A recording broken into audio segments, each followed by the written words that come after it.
other night, 60 Minutes sat down with Biden's Attorney General Merrick Garland, and this is fun. This guy's great. Check this out. Garland knows he will be vilified no matter how the Trump and Biden cases are decided. Okay. His job, he told us, was to take the arrows for the department. Oh, okay. He has learned to embrace dramatic. the pain that comes with the job. The youngest right now is Riot Mitchell, forever 8 months old. And we saw that at DEA headquarters, where he was surrounded by those lost to the opioid epidemic. This is the Attorney General, Merrick Garland. And their grieving families. Meeting them, he told us, reminds him of why he fights and whom he is fighting for. Thank you for being here and listening to us. I represent the American people. Well, sure you do. I don't represent the president. I represent the American people. And likewise, What BS? I am not Congress's prosecutor. I work for the American people. And if democracy is an emotional subject for Merrick Garland, Is it? maybe it's because he has witnessed how suddenly it can be threatened in Oklahoma City Wow. and Washington, D.C. Man. When the history of this extraordinary time is written, How dramatic. what is the best that Merrick Garland can hope for? Look, I think it's the best Look, any public servant can hope for, that we've done our best, that we pass on a Justice Department Cry about it. that continues he's to going. pursue the rule of law and Cry. protect it. He is. And it's Are you the serious? same thing that every generation has to Totally hope.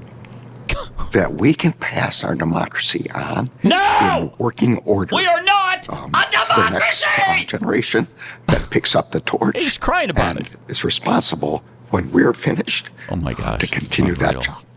Oh, my gosh. Wait, he He said we're a democracy. Is crying about democracy, which we are not, by the way, a democracy. We are not, for the love of heaven and the billionth time, we are not a democracy. Well, I mean, that's what Merrick Garland said we were. Yeah, I know. Brought and the man to tears. he's actually crying about it. How ironic, though, that the two bookends they put up there on 60 Minutes that Merrick Garland was involved with was Oklahoma City and January 6th. January 6th, of course, completely overblown, effectively fabricated by your government. Right. And Oklahoma City, very likely perpetrated by your government. I would direct you to our May 27th. Almost certainly perpetrated by the government. Whatever the last Friday in May was, I would invite you to go back and watch that Pat Gray Unleashed, The Truth About Oklahoma City. We got quite a bit of evidence for you. What is that? Friday, May 26th. Go and enjoy that episode.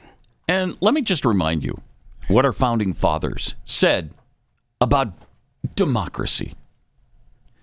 Real liberty, Alexander Hamilton said, real liberty is not found in the extremes of democracy, but in moderate governments. If we incline too much to democracy, we shall soon shoot into a monarchy or some other form of a dictatorship. Thomas Jefferson lamented that, quote, a democracy is nothing more than mob rule, where 51% of the people may take away the rights of the other 49, unquote. James Madison said democracies have never been spectacles of turbulence and contention.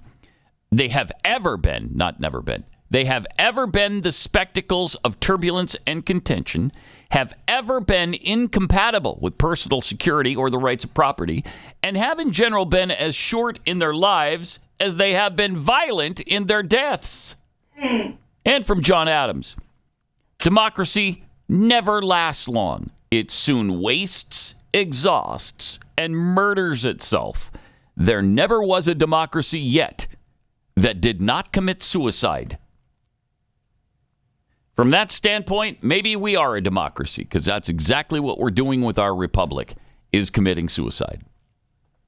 And who are these guys you just quoted? Yeah, these are just founding fathers, of this nation. These are just the people who put together this government for us. John Adams, James Madison.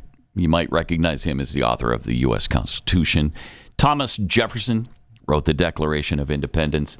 And, of course, Alexander Hamilton, probably the most progressive of all the founding fathers. He wrote Broadway plays about himself in his spare time. Is that right? That's right. Yes. Yeah. And he asked that black people play his part. Hey, that was one of my people that made that rap. Yeah, I know. Manuel. Lin-Manuel. Yeah, that's the one. That is. I love his work. I love that play, and I don't like Broadway shows at all.